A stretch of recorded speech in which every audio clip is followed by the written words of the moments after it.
Bulldozer बहुत दशकों से जुल्म का सरकारी जुल्म का एक प्रतीक रहा है, लेकिन उसका आज जो स्वरूप हम देख रहे हैं वो बिल्कुल अलग है। अब तक बुलडोज़र गरीब लोग जो कहीं झुग्गी झोंपड़ी बसा रहे हैं, उनके पास रहने की जगह नहीं है, उनके खिलाफ़ बिना कोई नोटिस के बुलडोज़र पहुंच जाता था और उनके घर को रातों रात कुछ घंटों के अंदर, ये हमने बहुत सालों से सुना है। ऐसा नहीं है कि बुलडोज़र सरकार के जुल्म का प्रतीक पहले नहीं रहा है। दशकों से खास करके शहरों में झुग्गी झोंपड़ियों को तोड़ने के लिए बुलडोज़र पहुंचता है और कुछ घंटों का या कभी उतना भी वक्त नहीं देते हुए इसको ख़त्म करता है। लेकिन आज जो हम तथाकथित बुलडोज़र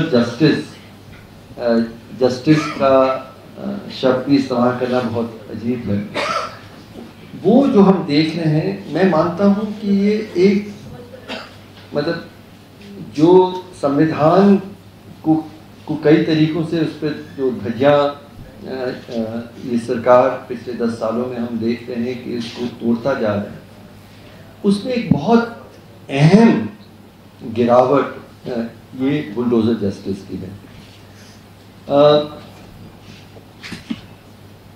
पहले देश में ऐसा कोई कानून नहीं है, दुनिया में भी शायद ऐसा कोई कानून नहीं है कि अगर कोई अपराध करे तो उसका घर तोड़ा जाए। ये कहीं भी कानून नहीं।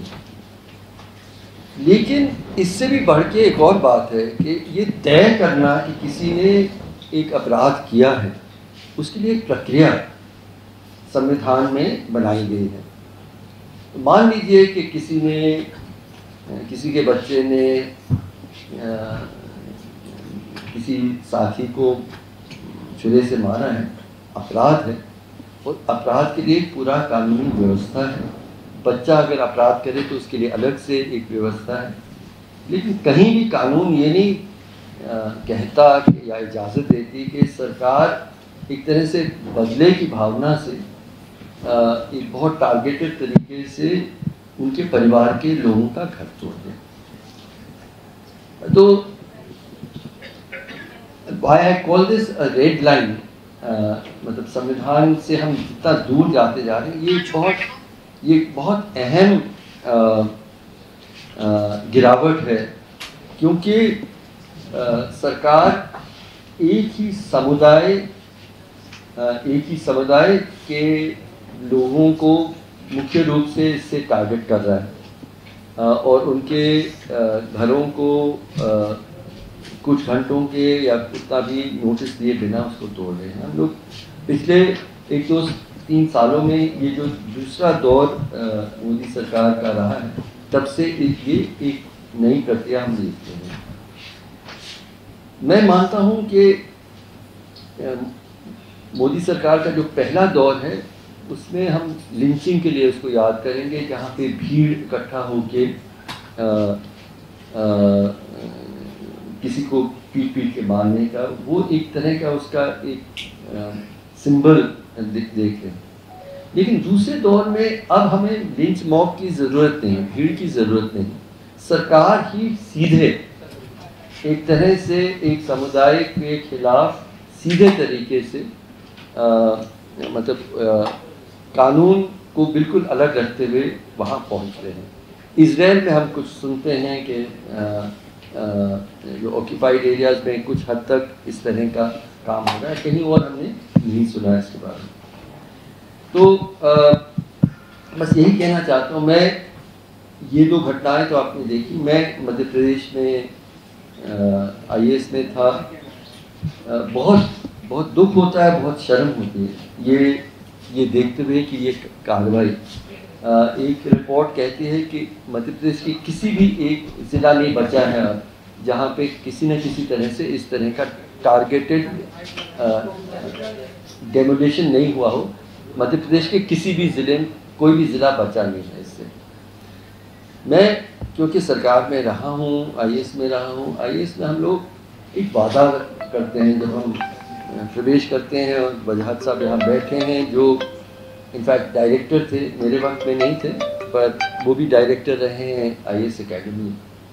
तो हम लोग बार बार जो नए अफसर ट्रेनिंग आते हैं उनको एक बात बताते हैं कि आप चुने हुए सरकार के नौकर बाद में हैं, सबसे पहले आप संविधान के नौकर हैं, संविधान के रक्षक हैं। और चुने हुए सरकार के लोग अगर आपको उस संविधान के खिलाफ कोई आदेश देते हैं तो आपका फ़र्ज़ ये नहीं है कि आप उसको माने, बल्कि आप उसका विरोध करें। मैं इंतज़ार में हूँ, मैंने बहुत ध्यान से, क्योंकि मध्य प्रदेश से खास करके मेरा लगाव है, मैं ढूंढ रहा हूँ एक ऐसा अवसर जहाँ DM कहते हैं, वहाँ के DM कहते हैं कि ये गैर कानूनी है, गैर संवैधानिक है, मैं इसको करने के लिए तैयार नहीं हूँ। पर मैं ढूंढ नहीं पाया हूँ आज तक वो अधिकारी जिसने संविधान को अपने दिल के पास रखते हुए संविधान के सीधे खिलाफ ये जो प्रक्रिया चल रही है इसका जवाब किसी भी अधिकारी ने नहीं दिया है। ये बेहद शर्म, बेहद दुख की बात है। और जो लिंच मॉब की बात है, मैं मध्य प्रदेश से थोड़ा हट के पिछले साल जो नूह में घटनाएं हुई थी उसको याद करना चाहता हूँ। नूह बिल्कुल गुरुग्राम से लगा हुआ ज़िला है, लगभग 80% मुस्लिम आबादी है उसमें। लेकिन नीति आयोग ने एक सूची बनाई थी सबसे अविकसित ज़िलों का, और नंबर 1 सबसे अविकसित ज़िला पूरे देश में नूह निकला, जो बिल्कुल गुरुग्राम से लगा हुआ, जो जहाँ पे सारे फॉर्च्यून 500 कंपनी वगैरह सब वहाँ पे आलीशान, उसके साए में, उसके एक अंधेरे में नूह पड़ा है। बहुत मुश्किल से वहाँ के लोग कुछ आगे बढ़ पाए, लेकिन वो 4 दिन जहाँ वहाँ बुलडोज़र चले, लोग वहाँ बताते हैं कि कोई बड़ी भी अगर कोई दंगा होता तो इतना नुकसान वो नहीं कर पाता जितना सरकार ने खुद बुलडोज़र ला के वहाँ पे किया। उसकी गंभीरता को हमें समझना बहुत ज़रूरी है। और वो एक अपवाद था नूह की घटना का, इसलिए भी मैं इसको याद कर रहा हूँ, जहाँ पे वहाँ के जो हरियाणा, चंडीगढ़ में जो बैठे हुए हरियाणा के हाई कोर्ट की 2 जजेस ने सो मोटो उस पर ध्यान रखा और कहा कि ये एक बिल्कुल गैरकानूनी, असंवैधानिक प्रक्रिया है और सरकार को इसको करना, it's a form of ethnic cleansing, ऐसा कहा गया। लेकिन कुछ दिनों में अगले सुनवाई तक वो जो मामला था ही उनसे हट के किसी और बेंच को दिया गया और मामला आगे बढ़ाने। तो बस इतने मेरे बहुत अच्छे साथी यहाँ हैं, वो बात जोड़ेंगे।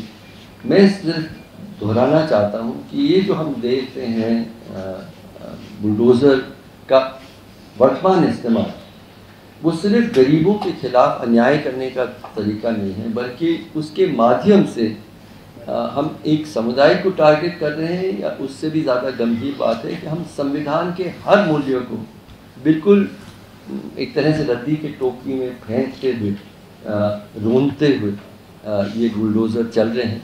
इसका विरोध हिंदुस्तान का हर नागरिक ना करे।